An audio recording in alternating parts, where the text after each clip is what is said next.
বাংলাদেশের মুক্তি, গণতন্ত্র ও উন্নয়নের অগ্রযাত্রাকে সামনে রেখে আলমগীর ফর টুমোরো নামে একটি ওয়েবসাইটের আনুষ্ঠানিক উদ্বোধন করা হয়েছে। ৭ জানুয়ারি বুধবার সন্ধ্যা ৭:৩০টার দিকে ঠাকুরগাঁও প্রেস ক্লাব মিলনায়তনে বিএনপির মহাসচিব মির্জা ফখরুল ইসলাম আলমগীরের পক্ষে ওয়েবসাইটটির উদ্বোধন করেন তার বড় মেয়ে সামারহু মির্জা। উদ্বোধন হওয়া এই ওয়েবসাইটে ঠাকুরগাঁওয়ের উন্নয়ন ভাবনা, রাজনৈতিক অঙ্গীকার এবং ভবিষ্যৎ পরিকল্পনার একটি সুস্পষ্ট রূপরেখা তুলে ধরা হয়েছে। সাধারণ মানুষের পক্ষে সরাসরি একজন সংসদ সদস্য বা রাজনৈতিক নেতার সঙ্গে সবসময় যোগাযোগ সম্ভব না হওয়ায় সেই বাস্তবতা বিবেচনায় নিয়েই এই ডিজিটাল প্ল্যাটফর্মটি তৈরি করা হয়েছে। ওয়েবসাইটটির মাধ্যমে জেলার সাধারণ মানুষ তাদের অভিযোগ, সমস্যা ও মতামত সরাসরি পাঠাতে পারবেন, যা সরাসরি মির্জা ফখরুল ইসলাম আলমগীরের কাছে পৌঁছাবে। উদ্বোধনী অনুষ্ঠানে সামারহু মির্জা বলেন, এই ওয়েবসাইটটি কেবল নির্বাচন কেন্দ্র করে তৈরি করা হয়নি, এটি সময়ের একটি দাবি। ঠাকুরগাঁওয়ের মানুষের সমস্যা, সম্ভাবনা ও ভবিষ্যৎ পরিবর্তনের প্রয়োজনীয়তাকে গুরুত্ব দিয়েই এই উদ্যোগ নেওয়া হয়েছে।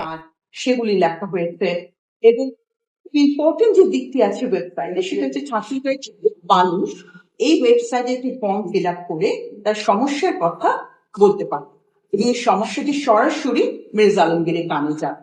মূলত এই জিনিসটা চিন্তা করে ওয়েবসাইটে তৈরি করা হয়েছে এবং এটি কোনো আগেও বলেছি এটি নির্বাচন ভিত্তিক কোনো বিষয় নয়, এটি একটি চলমান প্রক্রিয়া এবং আমরা আশা করছি ঠাকুরগাঁওয়ের প্রতিটি মানুষের প্রতিটি সমস্যা মির্জা আলমগীরের কানে পৌঁছে যাবে, এই উদ্দেশ্যে করা।